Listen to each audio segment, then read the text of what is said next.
नमस्कार दोस्तों, मैं धीरेन्द्र आपका अपने इस वीडियो में स्वागत करता हूं। जैसा कि आप देख सकते हैं, आज हम क्लास 9th एनसीईआरटी हिस्ट्री का थर्ड चैप्टर डिस्कस करने जा रहे हैं। थर्ड चैप्टर क्या है? Nazism and the rise of Hitler. Nazism क्या है? नाजिज्म नाजी लोगों की क्या है? आइडियोलॉजी है। क्या? आइडियोलॉजी। आइडियोलॉजी यानी विचारधारा। जिस प्रकार से सोशलिज्म क्या था? सोशलिज्म सोशलिस्ट लोगों की विचारधारा थी, उसी प्रकार से नाजिज्म नाजी लोगों की विचारधारा है। इन द स्प्रिंग ऑफ 1945, तो 1945 की स्प्रिंग में little 11 year old German boy called Helmont was lying in bed. तो दोस्तों एक 11 साल का जर्मन बॉय था, जर्मन लड़का था जो कि बेड पे लेटा हुआ था, जिसका नाम क्या था? हेलमट था। He overheard his parent discussing something in serious tones. उसने सुना क्या कि उसके जो पेरेंट्स थे, हेलमत के जो पेरेंट्स थे, वे कुछ सीरियस टोन में कुछ डिस्कशन कर रहे हैं, कुछ बातें कर रहे हैं। सीरियस टोन यानी कभी-कभी हम अपनी आवाज़ थोड़ा स्लो करके बोलते हैं। अब बात आती है कि आखिर वो सीरियस टोन में बातें क्यों कर रहे थे? उनके घर में तो कोई उनकी बातें सुनता नहीं। एक्चुअली उनको लगा हेलमत सोया हुआ है, बट हेलमत सोया हुआ नहीं था। हेलमत ने आँखें बंद की थी, बट उसको नींद नहीं आई हुई थी। ठीक है? तो उनको कहीं न कहीं लग रहा था कि हेलमत जाग ना जाए, नहीं तो बच्चा था, वो डर जाएगा। तो इसलिए वो सीरियस टोन में बातें कर रहे थे। His father a prominent physician, उसके पिताजी, हेलमत के पिताजी क्या थे? एक प्रोमिनेंट फिजिशियन थे। डेलिब्रेटेड विथ हिज वाइफ। डेलिब्रेटेड मतलब कि एक हिसाब से डिस्कशन करना या राय लेना। अपनी वाइफ से भी राय ले रहे थे। Whether the time had come to kill the entire family और if he should commit suicide alone. तो उसके पिता उसकी माता से, उसकी मम्मी से बोल रहे थे, उनसे उनका राय ले रहे थे कि अब टाइम आ गया है, या तो मुझे अपनी पूरी फैमिली को मार देना चाहिए या तो खुद सुसाइड कर लेना चाहिए अकेले। His father spoke about his fear of revenge. Revenge यानी बदला, फियर यानी डर। तो दोस्तों जो हेलमट था उसको सुनाई दिया कि जो उसके पिताजी कुछ किसी बदले के बारे में डर की बात कर रहे थे, यानी किसी बदले के बारे में बात कर रहे थे, बट उसको वो क्लियर सुनाई नहीं देता है उसको। Now the allies will do to us what we did to the crippled and Jews. Allies कौन थे? एलाइज हमने देखा था कि the allied power were initially led by the UK and France. तो इनिशियल में कौन कौन एलाइड में था? यूके और फ्रांस थे। और 1941 में उनको कौन ज्वाइन कर लेता है? यूएसएसआर और यूएसए। और इन्होंने एक्सिस पावर के अगेंस्ट में वॉर लड़ी थी, जर्मनी, इटली और जापान। ठीक है? तो दोस्तों उसके पिताजी क्या बोल रहे थे? उसके पिताजी बोल रहे थे अब जो एलाइज पावर्स है, जो एलाइज लोग हैं, वे हमारे साथ वही करेंगे जो हमने क्रिपल्ड और ज्यूस के साथ किया था। ज्यूस यानी जो यहूदी थे, क्रिपल्ड यानी कि जो विकलांग लोग। अब क्या किए थे ये आगे हम देखेंगे, बट उसको इतना सुनाई देता है कि उसके पिताजी बोलते हैं कि एलाइज लोग अब हमारे साथ वही करेंगे जो हमने क्रिपल्ड और ज्यूस के साथ किया था। The next day he took Helmut to the woods. Woods यानी जो छोटा सा बागान जैसा, जंगल जैसा होता है। ठीक है? छोटा सा जंगल मान लो। तो अगले दिन हेलमुट के पिताजी और हेलमुट की माताजी एक साथ जाते हैं कहाँ पे? वुड में। वुड यानी कि छोटे से जंगल में। Where they spend their last happy time together. तो जहाँ पे वे लोग हेलमुट के पिताजी, हेलमुट के की माताजी, ऑल टुगेदर यानी कि सारे लोग एक साथ अपना लास्ट हैप्पी, अपनी लास्ट खुशहाली जो है स्पेंड करते हैं, जो लास्ट हैप्पीनेस का टाइम था। सिंगिंग ओल्ड चिल्ड्रन सॉन्ग, वहाँ पे वो ओल्ड चिल्ड्रन सॉन्ग जो है कि गाते हैं। Later Helmut's father shot himself in his office. तो दोस्तों उसके कुछ टाइम बाद जो हेलमत के पिताजी थे, वे अपने आप को गोली मार लेते हैं अपनी ऑफिस में। Helmut remembered that he saw his father's bloody uniform being burnt in the family fireplace. Family fireplace यानी जो एक चूल्हा समझ लो, जहाँ पे घर का खाना बनता है जिसमें। ठीक है? तो हेलमत को अभी भी याद है कि जो उसके पिताजी का ब्लडी यूनिफॉर्म था, जो पिताजी यूनिफॉर्म जो पहनते थे, ब्लडी यूनिफॉर्म यानी खून से लथपथ। तो हेलमत को अभी भी याद था कि जो उसके उनके हेलमत के पिताजी का जो ब्लडी यूनिफॉर्म था, जो खून से लथपथ जो शर्ट था, वो घर का जो फैमिली का फायर प्लेस था, यानी चूल्हा था, उसमें जलता हुआ हेलमत ने देखा था। वो उसको अभी भी याद था। So traumatized was he. Traumatize मतलब अपसेट हो जाना। By what he had overheard and what had happened. तो दोस्तों इस घटना से, व्हाट हैड हैपेंड, जो घटना हुई, घटना क्या हुई? उसके पिताजी ने गोली मार ली। And what he had overheard, जो उसने उसने सुना, क्या सुना था कि जो उसके पिताजी और उसकी माताजी से क्या बातें कर रहे थे। तो इन दोनों घटनाओं से वो इतना ज्यादा ट्राउमेटाइज्ड हो गया था, इतना ज्यादा अपसेट हो गया था कि he reacted by refusing to eat at home for the following 9 years. तो उसने अगले 9 साल तक घर पे कुछ खाना ही नहीं खाया, रिफ्यूज कर दिया। अब आपको लग रहा होगा कि 9 साल कैसे कोई जी सकता है? देखो उसने घर पे नहीं खाना खाया था। अभी क्यों नहीं खाया था ये भी देखते हैं। घर पे क्यों नहीं खाया? खाया था, he was afraid that his mother might poison him, वो डरा हुआ था कि कहीं उसकी माता उसको पॉइजन ना दे दे, जहर ना दे दे और उसको मार दे, तो वह घर पे नहीं खाना खाया था। एक बात और, यहाँ पे हिलमत, ऐसा नहीं कि यहाँ पे हिलमत चैप्टर स्टार्ट हुआ हेलमत से, हेलमत जो है यही यही हिटलर है, नहीं बिल्कुल, हेलमत बिल्कुल अलग है, ठीक है, हिटलर बिल्कुल अलग है, हेलमत बिल्कुल अलग है, ठीक है। Although Helmut may not have realized all that it meant, यद्यपि हेलमत को रियलाइज नहीं हुआ होगा कि इसका मतलब कि his father had been a Nazi and a supporter of Adolf Hitler, Helmut को यह रियलाइज नहीं होगा या यह नहीं पता होगा कि उसके पिताजी जो थे वो क्या थे, एक नाजी थे और एडोल्फ हिटलर के सपोर्टर थे। Money of you will know something about the Nazis and Hitler, आप लोगों में से या हम में से बहुत सारे लोग कुछ न कुछ जानते होंगे नाजीज और हिटलर के बारे में। You probably know of Hitler's determination to make Germany into a mighty power and his ambitions of conquering all of Europe. Determination यानी कि दृढ़ निश्चय करना, दृढ़ संकल्प ले लेना किसी चीज का, ठीक है। प्रोबेबली आप ये भी जानते होगे कि हिटलर ने डिटर्मिनेशन किया हुआ था या उसने दृढ़ निश्चय किया था कि जर्मनी को एक माइटी पावर बनाएगा, माइटी पावर यानी सबसे शक्तिशाली बनाएगा। And his ambition of concurring all of Europe, ambition इच्छा, और उसकी इच्छा थी कि वो पूरे यूरोप को जीत ले, पूरे यूरोप को जीतने की उसकी क्या थी, एम्बिशन थी। You may have heard that he kill juice, आपने शायद सुना होगा कि उसने जूस को मारा था, जो यहूदी थे उनको मारा था।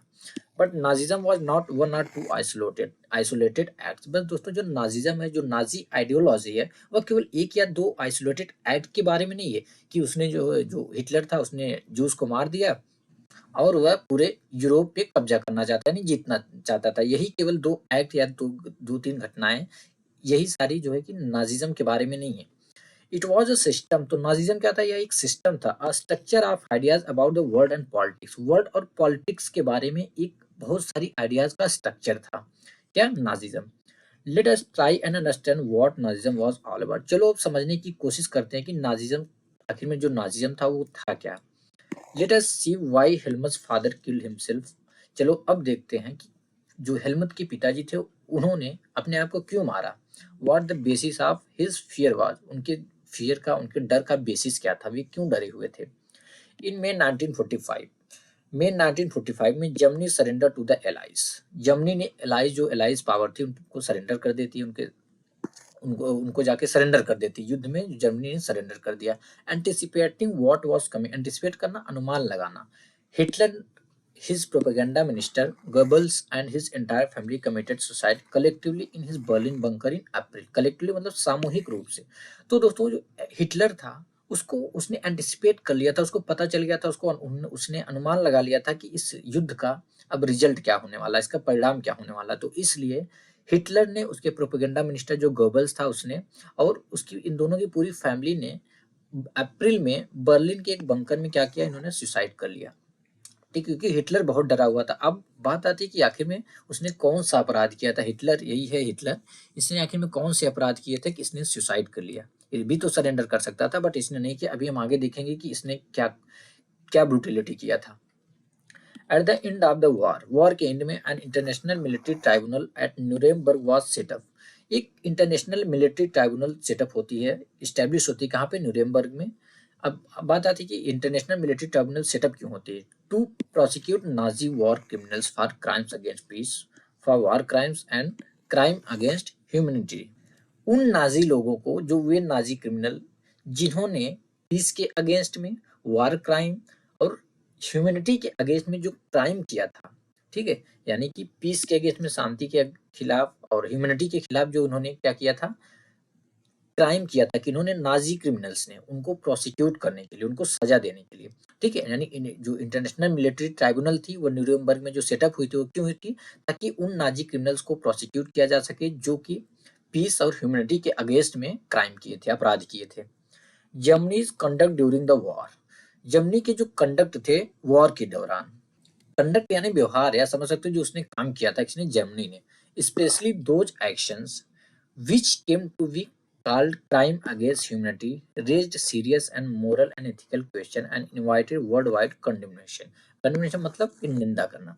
तो दोस्तों जर्मनी के जो कंडक्ट थे, जो उसके व्यवहार थे, जो उसने काम किया था तब वॉर के दौरान, तो उससे क्या होता है कि क्राइम, जो वार उसका था वो क्या था, ह्यूमैनिटी के अगेंस्ट में, ठीक है, यानी कि ह्यूमैनिटी के अगेंस्ट में क्राइम किया था उसने। इससे क्या होता है कि जर्मनी पे लोग सीरियस मोरल और एथिकल क्वेश्चन खड़ा होता है, ठीक है, और वर्ल्ड वाइड लोग उसको कंडेम करते हैं, उसकी निंदा करते हैं। यानी कि वर्ल्ड वार हो रहा था, जो युद्ध हो रहा था दोस्तों, उसके दौरान जर्मनी ने जो भी ह्यूमैनिटी के अगेंस्ट में क्राइम किया था, ह्यूमैनिटी मानवता के खिलाफ जो भी उसने अपराध किया था, उससे बहुत सारे सीरियस मोरल और एथिकल क्वेश्चन खड़े होते हैं, और लोग पूरे वर्ल्ड से सारे लोग क्या करते हैं, इसकी निंदा करते हैं जर्मनी की। व्हाट दी जाए, आखिर में एक्ट थे क्या, आखिर में जर्मनी ने किया क्या था। Under the shadow of the second world war की शेडो में, सेकेंड वर्ल्ड वॉर की छाव में। अब इसमें शेडो क्यों दिया है, शेडो इसलिए दिया क्योंकि जो वर्ल्ड था, जो दुनिया थी, दुनिया को पता था कि युद्ध चल रहा है, वॉर चल रहा है, किसके किसके बीच में, एलाइज पावर के बीच में और एक्सिस पावर के बीच में। उनको केवल ये पता था, बट इधर जर्मनी क्या कर रहा था, इस वर्ल्ड वॉर के शैडो में कुछ और कर रहा था। Germany had waged a genocidal war. Waged मतलब छेड़ना या चालू करना, जेनोसाइड यानी नरसंहार, जेनोसाइड यानी एक बड़े स्तर पे बहुत सारे लोगों को एक ही साथ मार देना। तो सेकेंड वर्ल्ड वॉर के शैडो में जर्मनी ने क्या किया, जेनोसाइडल वॉर चालू कर दिया। जेनोसाइडल यानी कि killing on large scale leading to destruction of large section of people, यानी कि एक लार्ज स्केल पे लोगों को मारना, जिससे सोसाइटी का एक बड़ा सा सेक्शन, मतलब बहुत सारे लोग एक सेक्शन के क्या हो, मार दिए जाएं, which resulted in the mass murder of selected group of innocent civilians of Europe। तो इस जेनोसाइडल वॉर की वजह से दोस्तों क्या हुआ, जर्मनी यूरोप में बहुत सारे इनोसेंट सिविलियंस थे, कुछ खास, ये याद रखना है कि कुछ सिलेक्टेड लोगों को मारा उसने, सिलेक्टेड नस्ल के लोगों को, ठीक है, सिलेक्टेड नस्ल के लोगों को मारना स्टार्ट कर दिया, जिससे कि बहुत सारे लोग मारे गए। अभी देखते हैं कितने लोग। The number of people kill included 6 million juice. अब यहीं पे समझना कि क्यों क्यों आखिर में हिटलर और उसके जो प्रोपेगेंडा मिनिस्टर थे और पूरी फैमिली ने क्यों सुसाइड किया, अभी देखेंगे क्यों किया, और कोई भी रहता है इनको छोड़ता क्यों। 6 मिलियन जूस उसने मारे थे। 2 लाख जिप्सीज, 2 लाख जिप्सीज को मारा था। 1 million Polish civilians, 1 million Polish civilians को मारा था। 70,000 Germans who were considered mentally and physically disabled. अब ऐसा नहीं कि जर्मन्स को ये नहीं मारता, 70,000 जर्मन्स को भी मारा था, जिसको कंसीडर किया गया था कि ये लोग मेंटली और फिजिकली डिसेबल्ड हैं। इसके अलावा इन्यूमरेबल पॉलिटिकल अपोनेंट्स, बहुत सारे पॉलिटिकल अपोनेंट, यानी कि जो उसके पॉलिटिकल विरोधी थे, उनको मार दिया था। अब सोचो, जो इतनी हत्याएं करेगा, जो इतने लोगों को मारेगा, वो क्यों नहीं डरेगा कि मैं जब इतना किया हूं, कि अगर जो एलाइज पावर जो जीत चुकी है, वो मेरे साथ क्या करेगी।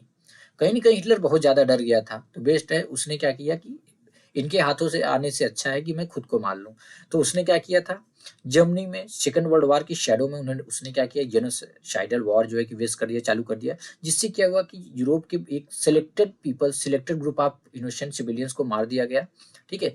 और मारे गए लोगों में से 6 मिलियन जूस को मारा था उसने, 2 लाख जिप्सीज को मारा था, 1 मिलियन पोलिश सिविलियंस को मारा था, और 70,000 उन जर्मन्स को मारा था जिन्हें मेंटली और फिजिकली क्या कर दिया गया था, डिसेबल कंसीडर कर दिया गया था, ठीक है।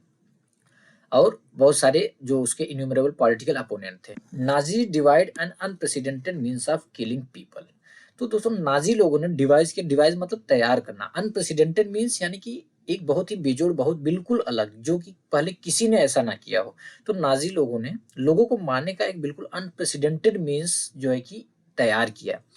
कहीं ना कहीं नाजी लोग सोचते थे कि जैसे फर्स्ट वर्ल्ड वॉर जब हुआ था दोस्तों, उससे क्या हुआ था, यूरोप के बहुत सारे रिसोर्सेज जो है ड्रेन हो गए थे, ठीक है। तो ये लोग चाहते थे कि अगर हमको एक लार्ज स्केल पे लोगों को मारना है, कि एक पर्टिकुलर सिलेक्टेड ग्रुप्स को मारना है, लोगों को मारना है, इतने ज्यादा लोगों को मारना है, तो हम अगर मान लो गोली से मारते, सबको लाइन में खड़ा करके मान लो उनको शूट कर देते, तो इससे क्या होता, बहुत सारी रिसोर्सेज जाते, मतलब फाइनेंशियली इनको प्रॉब्लम होता, हर चीज से। तो इसके लिए उन्होंने क्या किया कि अनप्रेसिडेंटेड मीन्स यूज किया, कि ताकि हमारा कोई नुकसान ना हो और ये लोग मर भी जाएं। तो उस क्या करता था, by gassing them in various killing center like Auschwitz. तो ऑस्विट जैसे वो क्या करता था, बहुत सारी किलिंग सेंटर थे। किलिंग सेंटर यानी कमरा नुमा रहता था, रूम जैसा बना रहता, अभी आगे देखेंगे क्या रहता था अंदर, ठीक है। तो उसमें क्या करता, गैस छोड़ देता था, और गैस छोड़ देता था, जहरीली गैस छोड़ता था। अब लोगों को ऑक्सीजन चाहिए अंदर जब सांस लेते थे, क्योंकि पूरा जो चैम्बर था, गैस छोड़ने के बाद बंद हो जाता था, बंद कर दिया जाता था, तो सांस लेते थे, वो मर जाते थे। The Nuremberg tribunal sentence only 11 leading Nazis to death. तो दोस्तों अब देखो, न्यूरेमबर्ग ट्राइब्यूनल जो सेटअप की गई थी, जो कोर्ट था, उसने केवल 11 लोगों को 11 लीडिंग नाजीज को मौत की सजा सुनाई। केवल सोचो, इतना बड़ा क्राइम हुआ, इतने लोग मारे गए, 6 million juice, 2 lakh gypsies, 1 million Polish civilian, 70,000 German, और जो पॉलिटिकल अपोनेंट को मारे थे उसकी तो बात ही अलग है। बट केवल 11 लोगों को डेथ यानी मौत की सजा सुनाई है। Many others were imprison for life. इनमें से बहुत सारे लोग, बहुत सारे नाजीज क्रिमिनल्स को पूरी लाइफ के लिए क्या किया, इम्प्रिजन कर दिया गया, जेल में डाल दिया गया। ठीक है, यानी उम्र कैद की सजा सुना दी गई। The retribution did come. Retribution यानी बदला या punishment, उनको दंड तो मिला। Yet the punishment of the Nazis war was far short of the brutality and extent of their crime. तो दोस्तों समझ लो ना, यहीं से हमको दिखता है कि उन्होंने कितना क्राइम किया था नाजी क्रिमिनल्स ने। बट केवल 11 लोगों को मौत की सजा दी गई और कुछ लोगों को क्या किया, लाइफ इम्प्रिजन कर दिया गया, यानी कि उम्र कैद की सजा सुना दी गई। कि आगे बोलता है कि पनिशमेंट तो मिला इनको, दंड तो मिला, बट ये पनिशमेंट, जो नाजिस को जो पनिशमेंट मिला वह बहुत कम था, वह उसके कंपेरिजन में बहुत कम था कि जो अपराध इन्होंने किया था, जो ब्रूटलिटी और जिस एक्सटेंट तक इन्होंने क्राइम किया था उसके कंपेरिजन में यह बिल्कुल कम था। The Allies did not want to be as harsh on defeated Germany as they had been after the First World War. अब देखो यहाँ पे समझो, एलाइज पावर जो थी दोस्तों, वो जर्मनी पे, हारी हुई जर्मनी पे उतना हार्श नहीं होना चाहते थे जैसा कि फर्स्ट वर्ल्ड वार के बाद हुए थे। यानी पहला जो विश्व युद्ध हुआ था उसके बाद जो हार्श हुए थे, यानी जो हार्श ट्रीटी उस पर इम्पोज की गई थी जर्मनी पे, वे बिल्कुल भी ऐसा नहीं चाहते कि सेकेंड वर्ल्ड वार के बाद भी वो ऐसा करे। क्योंकि अगर आप बदले की भावना से देखोगे कोई चीज ना, वो यानी कि आज आपने किसी को मार दिया, ठीक है, अब वो कहीं ना कहीं चांसेस खोजेगा आपको कम बैक करने का, यानी आपको मारने का। फिर आप मान लो आप मार खा गए, फिर आप सोचोगे, मतलब ये बदले की जो भावना होती है, इससे कोई चीज, किसी भी चीज का सॉल्यूशन नहीं है।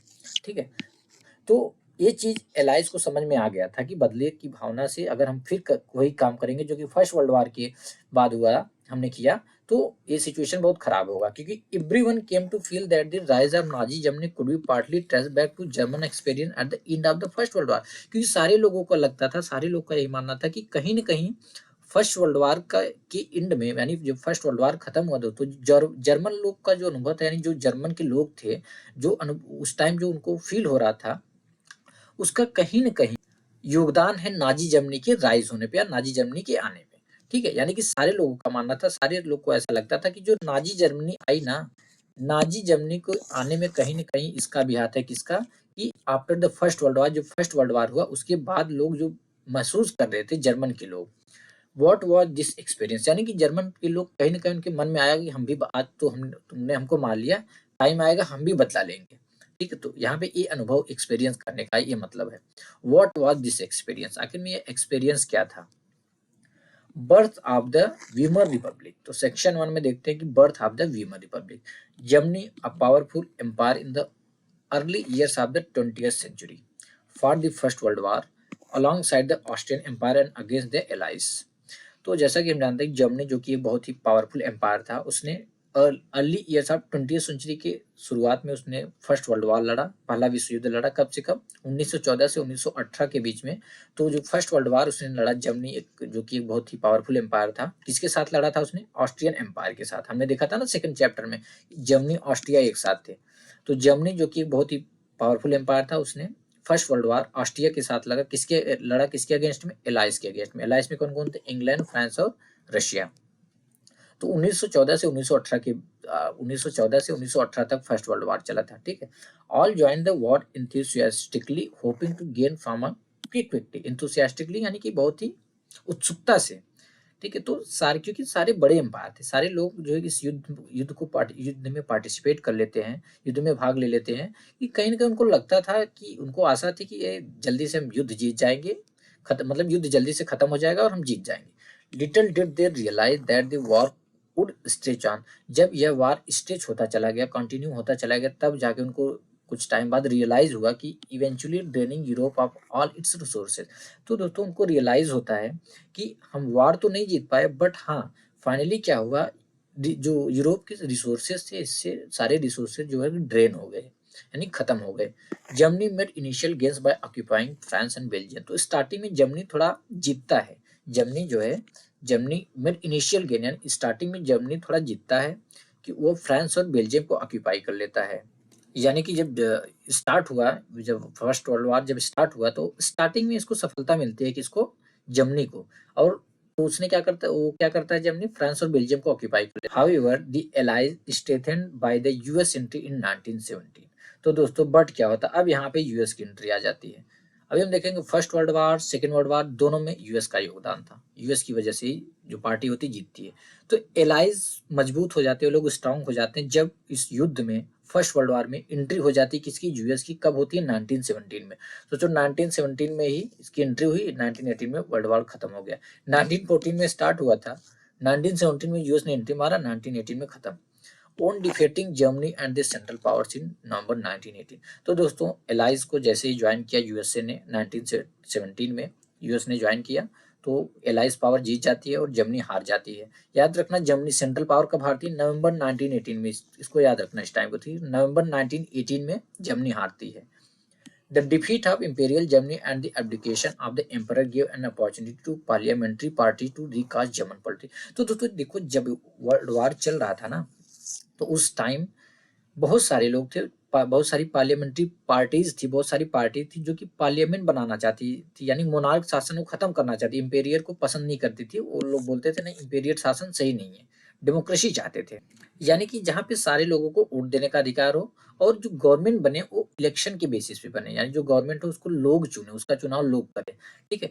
तो जब इंपेरियल जर्मनी हार जाता है, वहाँ का राजा एब्डिकेट कर देता है। एब्डिकेट मतलब राजगद्दी से एम्परर जो है हट गया। ठीक है। तो वहां से जब एम्परर हट जाता है, तो अब अपॉर्चुनिटी किसको मिलती है, जो अवसर था किसको मिलती है, वहां की जो पार्लियामेंट्री पार्टीज थी। ठीक है। जो पार्लियामेंट्रीज पार्टी थी, उनको एक अपॉर्चुनिटी मिलता है कि जो जर्मन की पॉलिटी है उसको वो रिकास्ट करें। ठीक है, यानी रीशेप करें। A national assembly met at Weimar, एक नेशनल असेंबली वीमर पे मिलती है, और एक डेमोक्रेटिक कॉन्स्टिट्यूशन स्टैब्लिश करती है with A federal structure. With A federal structure का मतलब, यानी कि जो पावर था वो शेयर्ड था, शेयर्ड जैसे सो बटा हुआ था। ठीक है, यानी प्रोविंसेस जैसे कि अभी सेंट्रल हमारे यहाँ की क्या होता है, प्राइम मिनिस्टर होता है, वो सेंट्रल के बेसिस पे होता है, और स्टेट में क्या होता है, स्टेट मिनिस्टर होता है। ठीक है, यानी कि जो चीफ मिनिस्टर होता है। तो पावर क्या है, बटा हुआ है। ठीक है। तो यहाँ पे फेडरल स्ट्रक्चर का मतलब जो पावर है वो बटा हुआ है, यानी जो प्रोविंसेस थे उनमें भी पावर बटा था, और जो एक पूरा जर्मन था उसमें भी पावर बटा हुआ था। ठीक है। यानी कि जब नेशनल असेंबली मिलती है वीमर में, उसके बाद एक डेमोक्रेटिक कॉन्स्टिट्यूशन बनता है विद फेडरल स्ट्रक्चर, जिसमें कि पावर पूरा बटा हुआ था। पावर बटा हुआ जैसे sharing of the power, power जो है कि शेयर किया जाता था। Deputies were now elected to the German parliament, जो आर रिस्टैग। तो रिस्टैग क्या है, जर्मन पार्लियामेंट का नाम है। जिस प्रकार से हमने देखा था रशियन पार्लियामेंट का क्या नाम था, ड्यूमा। को याद होगा, फर्स्ट ड्यूमा बनती है, सेकंड ड्यूमा जो कि इसने क्या किया, सस्पेंड कर देता है वहां का जो मोनार्क था जार निकोलस। फिर थर्ड ड्यूमा बनती है। ठीक है। तो ड्यूमा क्या था, वो रशियन पार्लियामेंट का नाम था। उसी प्रकार रिस्टैग जर्मन पार्लियामेंट का नाम था। तो यहाँ पे अब जो डिप्यूटीज थे, यानी जो मिनिस्टर थे, उनका वे इलेक्ट किए जाने थे जर्मन पार्लियामेंट में, किसके बेसिस पे, इक्वल और यूनिवर्सल वोट के बेसिस पे। अब यह इक्वल और यूनिवर्सल वोट कौन डालता, कौन कास्ट करता, ऑल एडल्ट इंक्लूडिंग वुमेन्स, सारे एडल्ट, यहाँ तक कि वुमेन्स भी। ठीक है। This Republic highway was not receive well by its own people, not well receive by its own people, यानी कि सारे लोग खुश नहीं थे इस रिपब्लिक से। जो रिपब्लिक थी वीमर रिपब्लिक, इससे सारे लोग खुश नहीं थे। भाई क्यों खुश नहीं थे, largely because of the terms it was forced to accept after the Germany's defeat at the end of the First World War। ज्यादा करके लोग इसलिए खुश नहीं थे कि जो जर्मनी को जो टर्म्स, जो शर्तें माननी पड़ी थी फर्स्ट वर्ल्ड वॉर हारने के बाद। अब देखो कोई भी कंट्री जब एक शर्त मानता है, तो यानी उस कंट्री का जो हेड रहेगा। तो जब इंपेरियल शासन हट गया दोस्तों, तो कमान किसने संभाला, पार्लियामेंट्री गवर्नमेंट ने, इस रिपब्लिक ने। तो अब जो टर्म्स रखे गए थे, जो कंडीशंस रखे गए थे, जो शर्तें माननी पड़ी थी जर्मनी को, उस पर साइन कौन किया था, ये रिपब्लिक ने किया था। इसलिए लोग इसको पसंद नहीं कर रहे थे कि हमारी हार भी हुई और इतना टर्म्स जो जो शर्तें रखी गई उस पर इन्होंने साइन क्यों किया। अभी और देखेंगे क्या रीजन था, लोग इसको पसंद नहीं करते थे। The peace treaty at Versailles with the allies was a harsh and humiliating peace. तो जो ट्रीटी हुई थी वर्सेल में किसके साथ, एलाइज के साथ, वो एक बहुत ही हार्श और ह्यूमिलिएटिंग थी। हार्श एंड ह्यूमिलिएटिंग पीस का मतलब है, हार्श मतलब होता है कठोर। ठीक है, कठोर। ट्रीटी यानी कि संधि या समझौता, और ह्यूमिलेटिंग यानी बहुत ही अपमानजनक पीस था। ठीक है, जो ट्रीटी हुई थी बहुत ही हार्श और ह्यूमिलेटिंग थी। Germany lost its overseas colony. अभी देखेंगे क्यों हार्श और ह्यूमिलेटिंग थी। जर्मनी अपनी जितनी भी ओवरसीज कॉलोनीज थी वो लॉस्ट हो जाती है इसकी, यानी कि एलाइज लोग ले लेते हैं, इस पे एलाइज का कब्जा हो जाता है। A tenth of its population, और जर्मनी अपना 1/10 ऑफ पॉपुलेशन लॉस्ट कर देता है, यानी 1/10 ऑफ पॉपुलेशन की दूसरे के कंट्रोल में चली जाती। अब बात आती है कि भाई पॉपुलेशन क्यों चली गई, क्योंकि 13% ऑफ इट्स टेरिटरीज, क्योंकि जो जर्मनी की टेरिटरीज थी दोस्तों उसमें 13% टेरिटरीज एलाइज ने इनसे छीन लिया, किससे, जर्मनी से। तो अब इस टेरिटरी में जो लोग रहे होंगे, इस ओवरसीज जो कॉलोनीज थी उसमें जो लोग रहे होंगे वो क्या हो गए, वो आ जाएंगे 1/10 पॉपुलेशन में, ठीक है। यानी ये जो पॉपुलेशन थी, जो जर्मनी के लोग थे, ये भी जर्मनी से हट जाते हैं। 75% of its iron and 26% of its coal to France, Poland, Denmark and Lithuania. अब जर्मनी का जो 75% आयरन था और 26% जो कोल था, वो कौन ले लेते हैं, फ्रांस, पोलैंड, डेनमार्क और लिथुआनिया के कब्जे में चला जाता है। The allied powers demilitarise Germany to weaken its power. तो एलाइज पावर ने क्या, एलाइड ने क्या की, जो एलाइज पावर थी उन्होंने क्या किया कि जर्मनी ने फर्स्ट वर्ल्ड वॉर में क्या किया, युद्ध लड़ा था बराबर इन लोगों से। तो इन्हें कहीं ना कहीं लगा कि जर्मनी के पास अगर फिर से पावर रहेगा, फिर से मिलिट्री रहेगी, फिर से कुछ ना कुछ उल्टा सीधा करेगा। तो एक काम करते हैं कि हम जो मिलिट्री है उसको हटा लेते हैं, इसको डीमिलिटराइज कर देते हैं। तो उसने जर्मनी की मिलिट्री जो थी उसको भी हटा दिया। The war guilt class held Germany responsible for the war and damages the allied countries suffer. War guilt class क्या है, वॉर गिल्ट क्लास, तो दोस्तों जो संधि हुई थी, यानी जो ट्रीटी हुआ था, जो समझौता हुआ था, उसकी एक बुक थी, यानी एक पूरा क्या था, एक बुकलेट था, ठीक है। उसमें बहुत सारी क्लॉज दिए गए थे, पॉइंट पॉइंट में क्लॉज दिए गए थे। तो उसमें था वॉर गिल्ट क्लॉज, जो था, उस वॉर गिल्ट क्लॉज के अकॉर्डिंग जो जर्मनी को रिस्पॉन्सिबल पाया गया, जिम्मेदार पाया गया, किसके लिए, वॉर के लिए। और जो एलाइड कंट्रीज का जो डैमेज हुआ था, जो भी उसका उनका नुकसान हुआ था, उसके लिए भी जिम्मेदार किसको पाएगा, जर्मनी को पाएगा। समझना इस चीज को, जो उस ट्रीटी में वॉर गिल्ट क्लॉज था उसके अकॉर्डिंग जर्मनी को रिस्पॉन्सिबल पाया गया वॉर के लिए, यानी युद्ध के लिए भी रिस्पॉन्सिबल पाया गया, पहला चीज। और दूसरा चीज, जो भी एलाइड कंट्रीज का नुकसान हुआ था उसके लिए भी जर्मनी को ही रिस्पॉन्सिबल पाया गया। तो इसलिए क्या हुआ कि Germany was force to pay compensation amounting to 6 billion pounds. तो जर्मनी को इसलिए जो कंपनसेशन पे करना था, मुआवजा देना था, कितना, 6 बिलियन पाउंड का, ठीक है। यानी कि जो भी एलाइड कंट्रीज का नुकसान हुआ था, जो भी उनका डैमेज हुआ था, उसका पे कौन किसको करना था, जर्मनी को करना था। कितना, 6 बिलियन पाउंड, बहुत कुछ होता है, ठीक है। The allied armies also occupied the resource rich Rhineland for much of the 1920। तो 1920 में मतलब मच ऑफ द 1920 जो राइन लैंड था, जो कि रिच रिसोर्सेज थे राइन लैंड में, मतलब कि बहुत सारी रिसोर्सेज थे, वो एलाइड आर्मी जो है ऑक्यूपाई कर ली थी। Many Germans held the new Weimar Republic responsible for not only the defeat in the war but the disgrace at Versailles। तो बहुत सारे जर्म, पहले तो हमने देखा कि इनका मानना था, जर्मन्स लोग मानते थे कि कहीं न कहीं वीमर रिपब्लिक का हाथ है हमारी हार में। इनका मानना था कि अगर वीमर रिपब्लिक हमारे इम्परर का साथ दिया होता तो हम जीत जाते, हम ये युद्ध जो है जीत जाते, बट ये जो पार्लियामेंट्री पार्टी थी, यानी जो रिपब्लिक थी, इसने साथ नहीं दिया, ठीक है। तो बहुत सारे जर्मन्स का मानना था कि वीमर रिपब्लिक केवल हार के लिए रिस्पॉन्सिबल नहीं है, बट जो वर्सेल में डिस्ग्रेस हुआ, हमारा जो अपमान हुआ, उसके लिए भी रिस्पॉन्सिबल है, उसके लिए भी जिम्मेदार है। The effect of the war.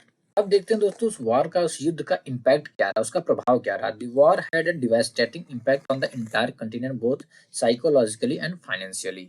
Devastating यानी कि बहुत ही भयानक, ठीक है। तो दोस्तों इस युद्ध का दो पूरे कॉन्टिनेंट पे साइकोलॉजिकली और फाइनेंशियली बहुत ही भयानक इम्पैक्ट रहा।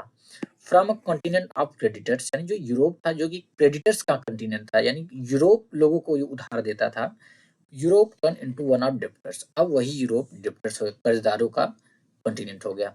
Unfortunately the infant Weimar Republic was being made to pay for the sins of the old empire, sins यानी कि पाप या अपराध। तो अनफॉर्चुनेटली देखिए दोस्तों कि इन्फेंट वीमर रिपब्लिक जो कि अभी बना था, यानी जो इन्फेंट वीमर रिपब्लिक था, उसको उन अपराधों का सजा भुगतना पड़ रहा था, या उन अपराधों के लिए पे करना पड़ा था जो कि उसने किया ही नहीं, जो कि किसने किया था, ओल्ड एम्पायर ने किया था। The republic carried the burden of war guilt and the national humiliation and was financially crippled by being forced to pay compensation। तो दोस्तों हमने क्या देखा कि जो वॉर गिल्ट का बर्डन था और नेशनल ह्यूमिलिएशन का जो बर्डन था, वो रिपब्लिक, अभी जो वीमर रिपब्लिक था उसको तो कैरी ही कर रहा था, उसके उस पर बर्डन बना ही हुआ था। उसके बाद उसको जब कंपनसेशन पे करने के लिए बाध्य किया गया, इस वजह से उसको क्या किया, फाइनेंशियली क्रिपल कर दिया गया, यानी फाइनेंशियली उसको अपंग बना दिया गया। नेशनल ह्यूमिलिएशन यानी जो राष्ट्रीय उसका अपमान हुआ था, राष्ट्र के तौर पे अपमान हुआ था। और इधर तो एक साइड तो हारे ही थे, जर्मन हारा भी था, मतलब जर्मनी की हार भी हुई, उसके बाद जो नेशनल तौर पे लोग उसकी निंदा भी की, उनको उसका अपमान भी हुआ, उसके बाद भी क्या किया कि एलाइज ने इनको कंपनसेशन देने के लिए भी बाध्य कर दिया। तो अब क्या हुआ, जर्मन फाइनेंशियली क्रिपल्ड हो गया। Those who supported the Weimar Republic, mainly socialist, Catholics and Democrats, became easy target of attack in the conservative nationalist circle। तो दोस्तों हमने देखा कि इनको कहीं न कहीं लोग जो थे कंजर्वेटिव नेशनलिस्ट सर्कल थे, जो लोग थे जर्मन के जो लोग थे, वे इनको कहीं न कहीं वीमर रिपब्लिक को मानते थे कि इनका बहुत बड़ा योगदान है जर्मन की हार में, कि अगर ये एम्परर का साथ दिए होते ये लोग जीत जाते, यानी जर्मनी जीत जाता। इसलिए जो लोग भी वीमर रिपब्लिक का सपोर्ट कर रहे थे, मेनली सोशलिस्ट, कैथोलिक्स, डेमोक्रेट, इनके कहीं कहीं कहीं पे भी जर्मनी में हर जगह पे लोग क्या करते, इन पे हमला कर देते थे। They were mockingly called the November criminals. आपको याद होगा हमने बोला था कि एक चीज याद रखें, नवंबर 1918 में फर्स्ट वर्ल्ड वॉर जर्मनी हारा था। तो इसीलिए लोग इनको मॉकिंग करते थे, मतलब इनका उपहास उड़ाते थे, इनका मजाक उड़ाते थे। क्या क्या बोलकर, नवंबर क्रिमिनल्स बोल करके, कि नवंबर क्रिमिनल सही है, इन्हीं लोगों की वजह से हम वार हारे हैं, हम युद्ध हारे हैं, जर्मनी युद्ध हारा है। This mindset had a major impact on the political development of the early 1930। तो यह जो माइंडसेट था लोगों का, इसका बहुत ही मेजर इम्पैक्ट रहा उस पॉलिटिकल डेवलपमेंट पे, उस पॉलिटिकल चेंजेस पे, कब के, अर्ली 1930 के। As we will soon see, हम शीघ्र इसको देखेंगे। The first world war left deep imprint on European society and polity. तो दोस्तों जो फर्स्ट वर्ल्ड वॉर था वो अपनी बहुत ही डीप इम्प्रिंट छोड़ा, किस पे, यूरोपियन सोसाइटी और पॉलिटी पे। डीप इम्प्रिंट का क्या मतलब है, डीप इम्प्रिंट यानी कि प्रभाव, यानी कि लोगों की विचारधारा ही बदल गई, लोगों का जो विचार था वो बदल गया। Soldiers came to be placed above civilians. पहला डीप इम्प्रिंट हमने देखा कि जो सोल्जर्स थे अब उनको ज्यादा वैल्यू दी जाने लगी सिविलियंस के कंपेरिजन में, यानी सोल्जर्स को लोग ज्यादा वैल्यू देने लगे, सिविलियंस को कम। Politician and publicist laid great stress on the need for men to be aggressive, strong and masculine. अब देखो दूसरा डीप इम्प्रिंट क्या आया कि जो पॉलिटिशियन थे दोस्तों और जो पब्लिसिस्ट थे, वे वो क्या बोलते थे कि जो मेन होगा, जो यानी अगर मेंस है उसको अग्रेसिव, स्ट्रांग और मैस्कुलिन होना चाहिए। The media glorified trench life. जो मीडिया थी, तीसरा डीप इम्प्रिंट क्या, द मीडिया जो थी वो ग्लोरीफाई कर रही थी किसका, ट्रेंच लाइफ का, यानी कि जो ट्रेंच की लाइफ है वो बहुत ही, हमने देखा था कि जो फर्स्ट वर्ल्ड वॉर था, जो कि फ्रांस के वेस्टर्न बॉर्डर पे चल रहा था, वेस्टर्न फ्रंट पे जो चल रहा था, इधर फ्रांस के वेस्टर्न बॉर्डर पे हमने देखा था दोस्तों कि यहाँ पे लोग ट्रेंच में लड़ाइयाँ लड़ रहे थे। ठीक है, तो जो मीडिया के लोग थे, सोचो मीडिया का कितना इंपॉर्टेंट योगदान होता है किसी भी कंट्री के लोगों के माइंडसेट को बदलना। तो वहाँ पे मीडिया जो थी वहाँ के ट्रेंच की लाइफ को ग्लोरीफाई कर रही थी, प्रशंसा कर रही थी, अरे मीडिया की जो ट्रेंच की लाइफ है बहुत ही अच्छी है। The truth however was the soldier believe, soldiers lived miserable life in these trenches. But जो सच्चाई थी दोस्तों, सोल्जर्स यहाँ पे बहुत ही मिजरेबल लाइफ जो है कि इन ट्रेंचेस में जी रहे थे। मिजरेबल यानी कि बहुत ही दयनीय लाइफ जी रहे थे। Trapped with rats feeding on corpses. Corpses यानी जो मुर्दा होता है, जो मरे लोग होते हैं, ठीक है, डेड बॉडी जो होती है, यानी उन चूहों के साथ, उन रैट के साथ रहते थे, यानी उन ट्रेंचेस में हुए सारे रैट्स हैं जो कि मुर्दों को फीड करते हैं, यानी जो डेड बॉडी को खाते हैं। They fed poisonous gas and enemies shelling and witnessed their ranks reducing rapidly। Ranks reducing rapidly का मतलब कि उनके दोस्त जो है उनके सामने ही दोस्तों की मृत्यु हो जा रही थी।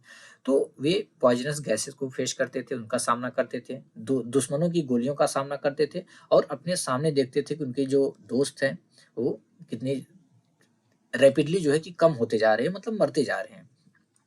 Aggressive war propaganda and national honour occupied centre stage in the public sphere. जो अग्रेसिव वॉर प्रोपेगेंडा था और नेशनल ऑनर यानी राष्ट्रीय सम्मान, यह जो है कि सेंटर स्टेज हो जाता है, मतलब एक सेंटर स्टेज पा लेता है पब्लिक स्फीयर में, यानी लोगों के माइंडसेट में यही था कि अग्रेसिव वॉर प्रोपेगेंडा और नेशनल ऑनर, यानी जो कुछ है हमारे लिए नेशनल ऑनर है, हमारे राष्ट्र का सम्मान है। While popular support grew for conservative dictatorship. अब देखो क्या हुआ, यहाँ पे पॉपुलर सपोर्ट मिलने लगा किनको, जो कंजर्वेटिव डिक्टेटरशिप के लिए, that had recently come into being, जो कि अभी रिसेंटली आया था। Democracy was indeed a young and fragile idea. Fragile मतलब एक नाजुक सा, डेमोक्रेसी सीधी सी बात है, इंडीड मतलब ये वास्तव में रियलिटी है, जो डेमोक्रेसी थी वो क्या थी, एक बहुत ही यंग और नाजुक आइडिया थी, which could not survive the instabilities of interwar Europe. यानी कि जो दोस्तों जो डेमोक्रेसी थी वह एक यंग और फ्रेजाइल आइडिया थी, जो युद्ध हुआ था दोनों साइड से, यूरोप में जो युद्ध चल रहा था उसमें यह टिक नहीं सकता था, सरवाइव नहीं कर सकता था। समझना इस चीज को, यानी कि हमने देखा यूरोप में वर्ल्ड वॉर चल रहा है, दो साइड से। अब देखो जब वॉर होता है तो क्या होता है, लोगों की मेंटेलिटी बदल जाती है। अभी देखो, अभी इंडिया हमारा इंडिया है, ठीक है, हमारे सैनिक को कोई मार दे, उस टाइम लोगों में क्या आते हैं, उस टाइम लोगों में एक जागरूकता आ जाती है, लोग एक उत्साहित हो जाते हैं कि हमारी गवर्नमेंट को जवाब देना चाहिए, मारना चाहिए। अभी जैसे पुलवामा अटैक हुआ था, याद करो पुलवामा अटैक, जब जब भी हमारी आर्मी पे जब पाक के जो वहाँ के नक्सलवादी जब भी हमला करते हैं तो हम क्या करते हैं, हम यही चाहते हैं हमारी गवर्नमेंट इसका डटकर सामना करे, उनको हमला करे, कमबैक करे। तो सेम चीज कोई भी नेशन हो, अगर जब राष्ट्र की बात आती है और नेशन यही चाहता है कि उन पर जवाब देना चाहिए। तो जो डेमोक्रेसी थी दोस्तों, सीधी सी बात है, इस माहौल में किस प्रकार से वो टिक पाती, वो सर्वाइव भी नहीं कर पाती डेमोक्रेसी। अब इस माहौल में मतलब कि फर्स्ट वर्ल्ड वार हुआ, आप समझो इस चीज को।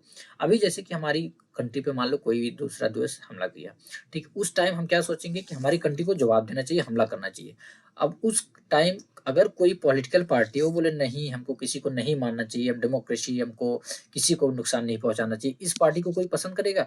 कि दूसरी जगह इस पार्टी को सब पसंद करेंगे जो बोलेंगे हाँ, हम ईंट का जवाब पत्थर से देंगे, हम जरूर मारेंगे।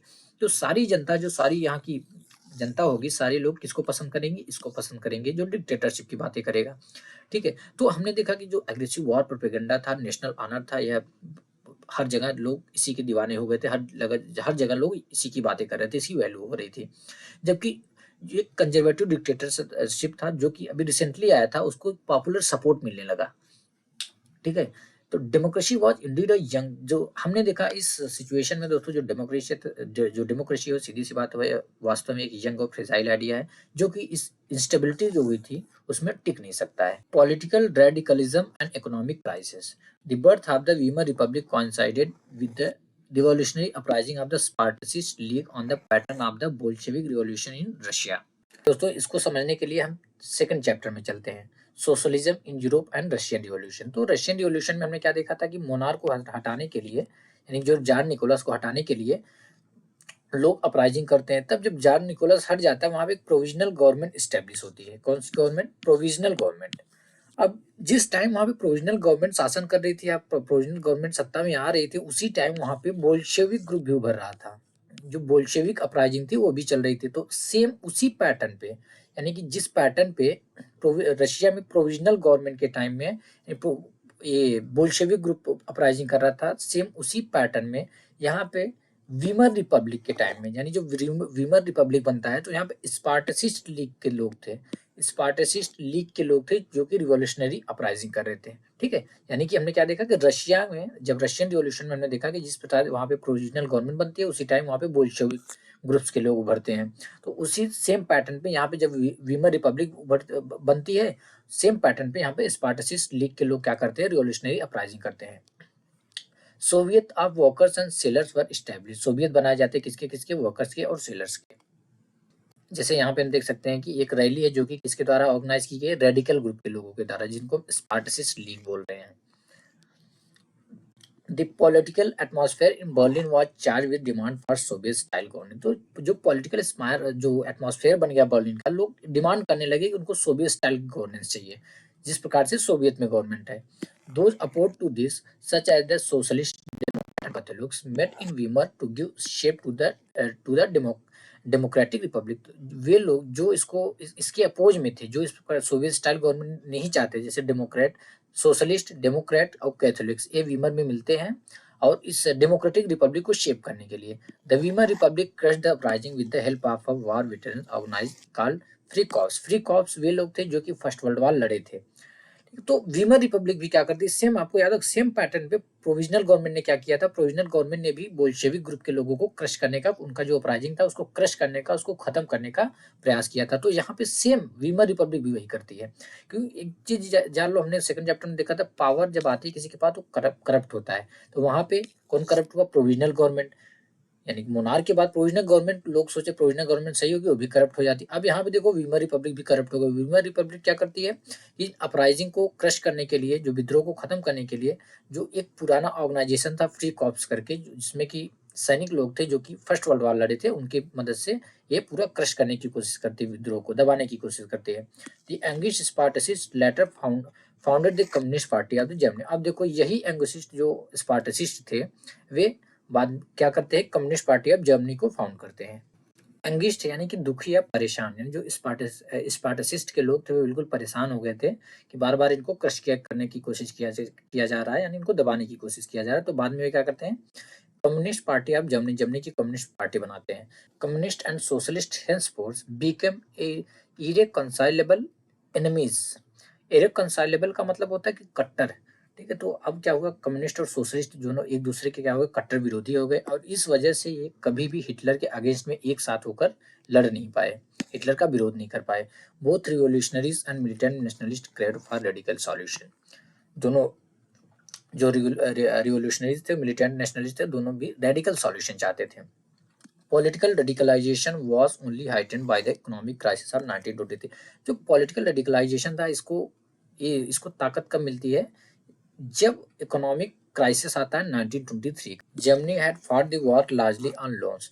तो दोस्तों जर्मनी ने जो युद्ध लड़ा था, फर्स्ट वर्ल्ड वॉर जो लड़ा था, उसने दूसरे देशों से लोन लिया था, तब जाके वो युद्ध लड़ा था। एंड हैड टू पे वॉर रिपरेशंस इन गोल्ड। और जो वॉर रिपरेशन उसे पे करना था, गोल्ड में पे करना था। रिपरेशन क्या होता है, reparation make up for a wrong done, यानी कि एक हिसाब से कि एक कुछ मान लो गलती कर दिया, उसके लिए हर्जाना देना हो, कंपनसेशन देना हो, ठीक है, जो भी हानि हुई हो। This depleted gold reserve at a time resources were scarce. Deplete मतलब कम होना या खत्म हो जाना। इससे क्या हुआ, जो जर्मनी का कितना गोल्ड देंगे, तो जर्मनी का गोल्ड रिजर्व कम हो गया, और एट अ टाइम ऐसा आया कि जो रिसोर्सेज थे वो स्कार्स हो गए, कम हो गए। 1923 में जर्मनी ने क्या किया, रिफ्यूज कर दिया कंपनसेशन देने से, जो रिपरेशन देना था मना कर दिया कि हम नहीं देंगे, हमारे पास है ही नहीं। And the French occupied it's leading industrial area rule. इस वजह से फ्रेंच ने क्या किया, इसका जो लीडिंग इंडस्ट्रियल एरिया था उसको ऑक्यूपाई कर लिया। नाम क्या था एरिया का, रूर। टू क्लेम दियर कोल, यानी जिसपे जर्मनी जो है अपना क्लेम करता था, जिस कोल को, उसको फ्रेंच ने ऑक्यूपाई कर लिया। Germany retaliated with passive resistance. Retaliated मतलब बदला लेना या जवाबी कार्रवाई करना। तो जब इसने क्या किया, जर्मनी ने पे करने से मना कर दिया, तो उसका जो लीडिंग कोल एरिया था, लीडिंग इंडस्ट्रियल एरिया रूल, उसको फ्रेंच ने क्या किया, ऑक्यूपाई कर लिया। तो जर्मनी ने रिटेलिएट किया कैसे, with passive resistance. Passive resistance का क्या मतलब, रेजिस्टेंस मतलब क्या होता है कि विरोध करना, ठीक है। पैसिव मतलब क्या होता है, मतलब एक्टिव रूप से ना करना, जैसे कि वायलेंटली ना करना, किसी चीज का हम विरोध करें बट वायलेंटली ना करें। पीसफुली किसी चीज का अगर हम विरोध कर रहे हो, उसको हम बोलेंगे पैसिव रेजिस्टेंस, ठीक है। तो जर्मनी ने पैसिव रेजिस्टेंस के साथ इसको रिटेलिएट किया, और रिटेलिएट किया क्या कि इसने पेपर करेंसी रेकलेसली, यानी कि अंधाधुंध पेपर करेंसी प्रिंट करना स्टार्ट कर दिया। बोलते हैं हर टाउन में पेपर करेंसी छपती थी उस टाइम जर्मनी में। With too much printed money in circulation. अब देखो जब बहुत ज्यादा मनी सर्कुलेशन में आ गया, the value of the German mark fail. जो जर्मन मार्क की वैल्यू है वो फेल हो जाती है, मतलब गिर जाती है। जर्मन मार्क यानी कि जो जर्मन की करेंसी थी। अब देखते हैं दोस्तों की जर्मन की जो वैल्यू गिरी जर्मन करेंसी की, वो किस प्रकार से क्यों गिरी। अब देखो, एक मार्केट में मान लो कोई एक प्रोडक्ट है, इसकी कीमत है 10 रुपए, ठीक है। 10 रुपीज कीमत है, और दो लोग हैं लेने वाले, ए और बी, दो लोग लेने वाले हैं। अभी जब इनके पास पैसे ज्यादा नहीं थे, मतलब कि पैसे गवर्नमेंट ने रिकलेसली प्रिंटिंग नहीं किया था, तो 10 रुपए दोनों को, कोई भी 10 रुपए दे वो लेके जाए। अब जब रिकलेसली नोट आ गया इनके पास, करेंसी की करेंसी आ गई, अब ए बोल रहा है कि हम 20 देंगे, इस प्रोडक्ट के लिए सेलर को बोल रहा है कि हम 20 देंगे, बी बोल रहा है ठीक है हम 50 देंगे। अब फिर ये बोल रहा है हम 100 देंगे, बी बोल रहा है ठीक है हम 500 देंगे, फिर ये बोल रहा है हम 1000 देंगे। इससे क्या हो रहा है कि वैल्यू उसकी बढ़ती चली जा रही है, करेंसी की वैल्यू गिरती चली जा रही है। क्यों, क्योंकि इनके पास अंधाधुंध पैसे आ गए ना, अंधाधुंध करेंसी आ गई। इस प्रकार से जर्मन मार्क जो था, जर्मन करेंसी, तो उसकी वैल्यू गिर जाती है। भी देखते हैं कितना ज्यादा गिरती है। अप्रैल में एक यूएस डॉलर किसके कितने की जर्मन मार्क के इक्वल हो गया, 24,000। यानी जो जर्मन करेंसी थी 24,000 German currency equal to 1 US dollar.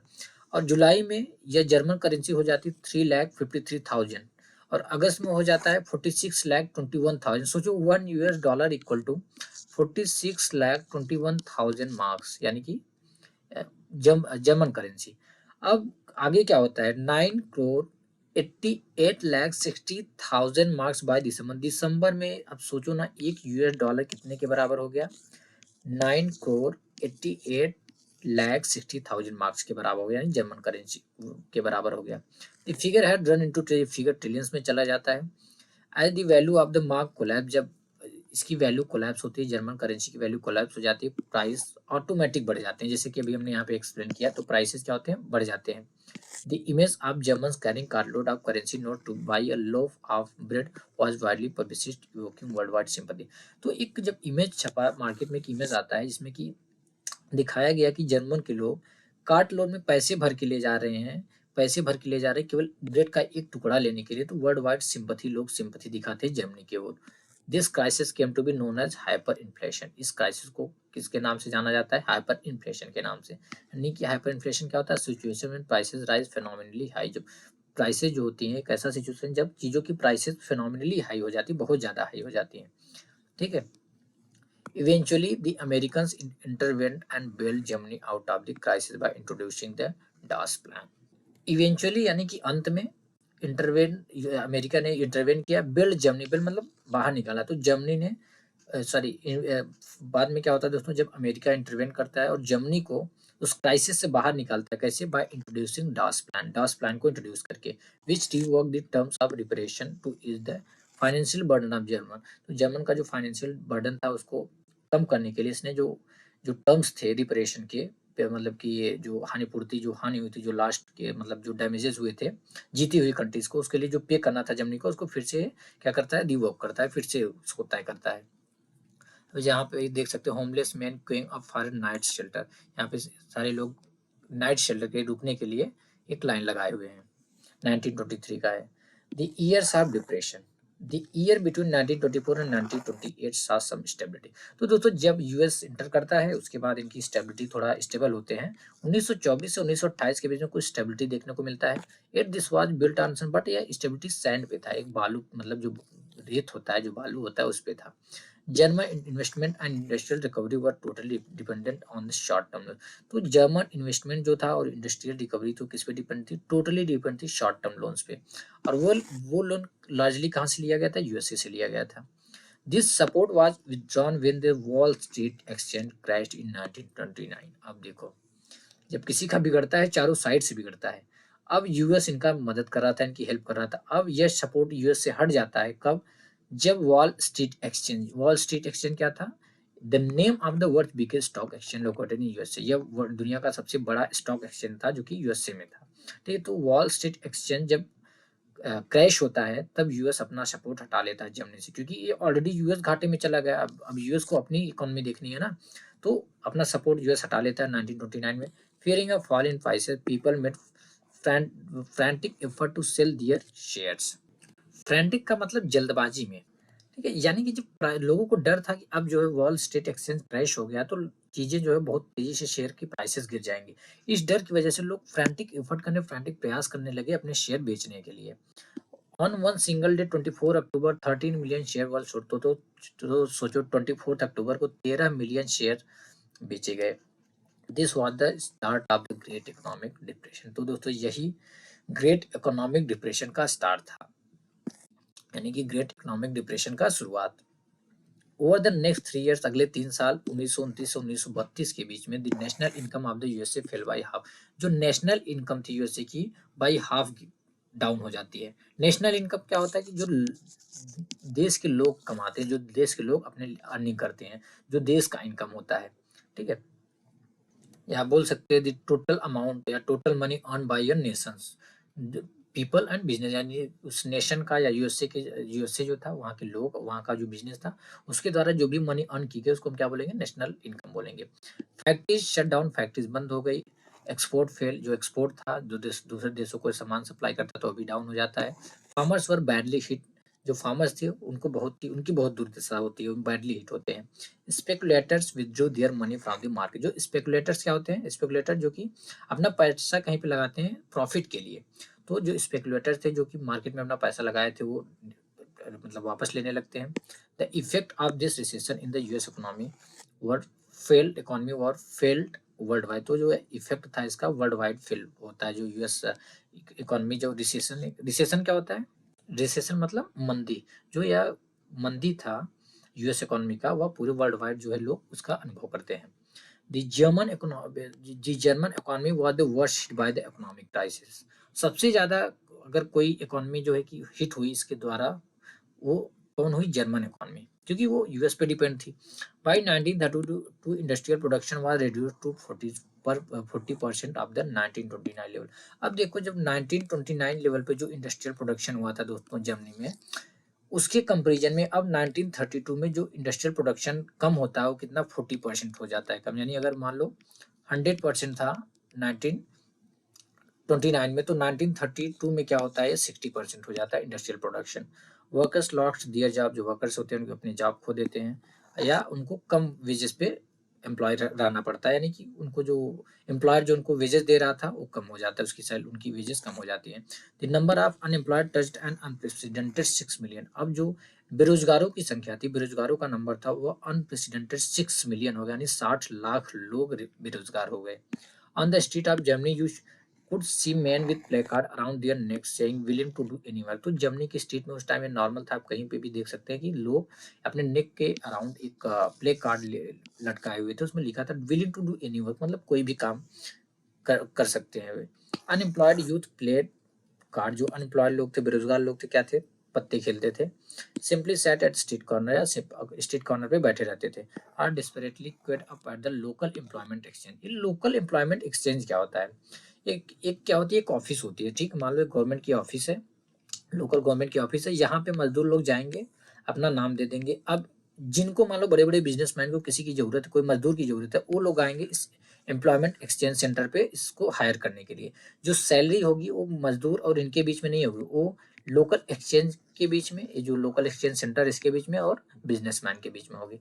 ठीक है, तो या तो डिस्परेटली क्या करते थे, उदास होकर जाते थे, मायूसी छाई हुई थी इनके। डिस्परेटली मतलब होता है निराशापूर्वक, तो निराशा इनके चेहरे पे छाई हुई थी। तो क्वेप मतलब कि लाइन में लगना। तो लोकल जो एम्प्लॉयमेंट एक्सचेंज है वहाँ पे लाइन में लग जाते थे। एज जॉब डिसअपीयर, जैसे जॉब खत्म होती है, यूथ टू क्रिमिनल एक्टिविटीज, सीधी सी बात, जो यूथ थे वो क्रिमिनल एक्टिविटीज करने लगते हैं। And total despair become common place.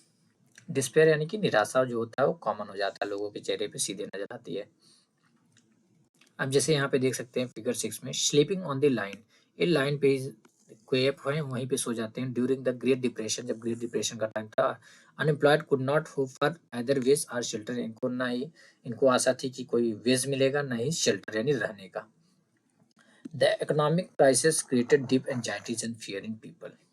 And deep anxiety यानी गहरी बेचैनी सा डाल देना। तो इस इकोनॉमिक क्राइसिस की वजह से दोस्तों लोगों में बहुत ज़्यादा डर और गहरी बेचैनी सी छा गई। The middle classes, especially salaried employees and pensioners, saw their saving diminish when the currency lost its values। Diminish का क्या मतलब? डिमिनिश का मतलब होता है कम होना। ठीक है, तो जो दोस्तों जो मिडिल क्लास के लोग थे, स्पेशली जो सैलरी एम्प्लॉय थे, जिनको सैलरी पे जो काम करते थे, और यहाँ तक जो पेंशनर थे, उनको वे देखते हैं कि जो उनकी सेविंग्स हैं वो डिमिनिश हो रही हैं, यानी उनकी वैल्यू जो है कम हो रही है। अब देखो ऐसे समझेंगे, मान लो 1000 जर्मन मार्क्स उनका सेविंग है अकाउंट में, जो कि पहले वैल्यू जब जर्मन करेंसी की वैल्यू नहीं गिरी थी, बट जर्मन करेंसी की वैल्यू जैसे हमने देखा कि स्टार्टिंग में 24,000 जर्मन मार्क्स इक्वल टू हो गया $1। महंगाई भी बढ़ गई, तो अब इसके कंपेरिजन में, पहले के कंपेरिजन में आप सोच लो 1000 जो जर्मन मार्क्स था उसकी क्या वैल्यू थी। तो इनको ये देखते हैं जो मिडिल क्लास के लोग थे, स्पेशली जो सैलरी पीपल थे, सैलरी एम्प्लॉय थे और पेंशनर थे, कि उनकी जो सेविंग्स है वो डिमिनिश हो रही है। Small businessman, the self employed and retailers suffered as their business got ruined। तो दोस्तों जो छोटे छोटे बिजनेसमैन थे, जो सेल्फ एम्प्लॉयड थे और जो रिटेलर्स थे, वे भी सफर करते जब उनका बिजनेस जो है र्यून हो जाता है। This section of society were filled with the fear of proletarianization। proletarianization का मतलब होता है कि एक आपका जो भी एक रैंक है, उस रैंक से आप एकदम वर्किंग क्लास के लेवल पे आ जाना। ठीक है, यानी कि टू बिकम इम्पोवरिश, इतना इम्पोवरिश हो जाना to the level of working class, यानी वर्किंग क्लास के लेवल पे आ जाना। जो छोटे छोटे बिजनेसमैन थे, जो सेल्फ एम्प्लॉयड थे, जो वर्किंग क्लास के जो रिटेलर्स थे, वे उनको डर था किसका, कि कहीं उनकी स्थिति ऐसी ना आ जाए कि वे anxiety of being reduce to the ranks of the working class. उनको बेचैनी थी, वो डर रहे थे कहीं ऐसा ना आ जाए कि वर्किंग क्लास के इक्वल हो जाए, या कहीं इससे वर्स हो जाए उनके साथ, वे बेरोजगार हो जाएं, अनएम्प्लॉय हो जाएं। Only organise workers could manage to keep their head above the water. जो ऑर्गेनाइज वर्कर थे, केवल वही अभी तक इस स्थिति में उनका हेड जो था वाटर से ऊपर था, यानी इस स्थिति का उन पर असर ज़्यादा नहीं हुआ था।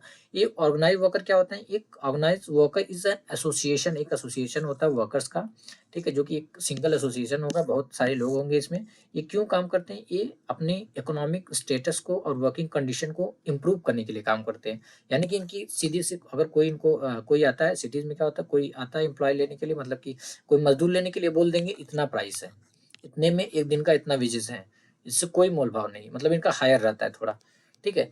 But unemployment weaken their bargaining power, but जो इनका बार्गेनिंग पावर था दोस्तों, अनएम्प्लॉयमेंट की वजह से वो वीक हो जाता है। अब कहीं न कहीं जो इनकी फिक्स प्राइसेज़ थी मज़दूरों की, अब क्योंकि अब कोई इनके पास क्यों आएगा? क्योंकि उससे कम में उनको दूसरी जगह मज़दूर मिल जा रहे हैं। अब इसलिए जो अनएम्प्लॉयमेंट, जो ये ऑर्गनाइज़्ड लेबर का जो समूह था, जो एसोसिएशन था, इनको भी अपनी जो वैल्यू थी, लोग मज़दूरों की वैल्यू उसको कम करनी पड़ती है, इससे उनके बार्गेनिंग पावर वीक हो जाता है। Big business was in crisis, बड़े-बड़े जो बिज़नेस जो क्राइसिस में थे। The large mass of peasantry was affected by a sharp fall in agriculture prices and women unable to fill their children's stomach were filled with a sense of deep despair। तो दोस्तों जो large mass of peasantry था, यानी किसानों का एक बहुत बड़ा जो ग्रुप था, वह एग्रीकल्चर प्राइसेस के बेहिसाब गिरने से, शार्प फॉल होने से, बेहिसाब गिरने से काफ़ी अफेक्टेड थे, यानी काफ़ी परेशान थे। जो वुमेन्स थी unable to fill their children stomach, वे अपने बच्चों का पेट नहीं भर पा रही थी, इसकी वजह से जो सेंस ऑफ डीप डिसअपीयर, उनके चेहरे पे मायूसी दिख रही थी। Politically too the Weimar Republic was fragile, politically जो वीमर रिपब्लिक था वो फ्रेजाइल था। The Weimar constitution had some inherent defect, तो दोस्तों जो वीमर कॉन्स्टिट्यूशन था उसमें कुछ इनहेरेंट डिफेक्ट था। इनहेरेंट यानी कि अंदर से कुछ निहित उसमें defect, which made it unstable and vulnerable to dictatorship. तो दोस्तों इस जो प्रेजेंट इनहेरेंट डिफेक्ट थे इसमें वीमर कॉन्स्टिट्यूशन में, इससे कभी भी अनस्टेबल हो सकती थी गवर्नमेंट, यानी पूरा जो वीमर रिपब्लिक था, और कभी भी इस पर डिक्टेटरशिप आ सकती थी, यानी कि डिक्टेटरशिप का शिकार बन सकता था या अनस्टेबल। ठीक है, वन वाज प्रोपोर्शनल रिप्रेजेंटेशन, पहला था proportional representation. This made achieving a majority by any one party a near impossible task, leading to a rule by coalition. Coalition क्या होता है? गठबंधन। तो दोस्तों प्रोपोर्शनल रिप्रेजेंटेशन की वजह से किसी भी एक पार्टी को मेजोरिटी वोट पाना, majority this made achieving majority by any one party near impossible task, यानी कि किसी भी एक पार्टी को मेजोरिटी वोट पाना बिल्कुल लगभग नामुमकिन था। Leading to a rule by coalition, इससे क्या होता है? हमेशा जो है कि कोलिशन का रूल चलता था। कोलिशन गठबंधन की सरकार, यानी अगर एक पार्टी जीतती है, हायर मेजोरिटी मिल जाती है, तो सीधी सी पार्टी है, मेजोरिटी शासन चल रहा है। बट अगर कई लोग मिलकर शासन करते हैं, गवर्नमेंट बना, उसको कोलिशन बोलते हैं, गठबंधन। अनदर डिफेक्ट वाज आर्टिकल 48, तो दूसरा जो डिफेक्ट था वो था आर्टिकल 48। अब आर्टिकल 48 क्या था? Which give the president the power to impose emergency, तो आर्टिकल 48 की वजह से जो प्रेसिडेंट था उसके पास पावर था इमरजेंसी इम्पोज करने का। Suspend civil rights and rule by decree, और वो सिविल राइट्स सस्पेंड कर सकता था और फिर डिक्री से वो रूल कर सकता था। कौन? President. Within its short life, the Weimar Republic saw 20 different cabinets lasting on an average to 39 days and a liberal use of Article 48। तो दोस्तों अपनी शॉर्ट लाइफ में शॉर्ट टाइम पीरियड में वीमर रिपब्लिक कितने मिनिस्ट्री देखा उसने, कितने cabinet different, लगभग 20 डिफरेंट कैबिनेट देखा, जो कि एक कैबिनेट एवरेज कितने दिन तक रहा? 239 डेज तक, under liberal use of article 48। और इसी दौरान आर्टिकल 48 का भी बहुत यूज किया गया। At the crisis could not be manage, but इसके बावजूद भी जो क्राइसिस था वह मैनेज नहीं किया जा सका। People lost confidence in the democratic parliamentary system which seem to offer no solution. तो दोस्तों अब क्या हुआ कि लोगों का जो विश्वास था, जो कॉन्फिडेंस था डेमोक्रेटिक पार्लियामेंट्री सिस्टम में, वह खत्म हो रहा था। यानी अब कॉन्फिडेंस बिल्कुल खत्म हो रहा था, इनका विश्वास उठ रहा था डेमोक्रेटिक पार्लियामेंट्री सिस्टम से। क्यों? क्योंकि अब ये कोई सॉल्यूशन नहीं दे पाए थे अपने पॉपुलेशन की, जो भी इनकी जनता थी उसका कुछ सॉल्यूशन नहीं दे पा रहे थे। यानी जो रिपब्लिकन थी, जो रिपब्लिक थी, यानी डेमोक्रेटिक पार्लियामेंट्री जो सिस्टम था, अब इतना बड़ा संकट छाया इन पे, बट इन्होंने कोई भी सॉल्यूशन नहीं दे पाया अपनी जनता को। अब सीधी सी बात है, जब सॉल्यूशन नहीं दे पाएंगे जनता का भरोसा इनसे हटेगा, तो इस प्रकार से जनता का भरोसा हट जाता है। ठीक है।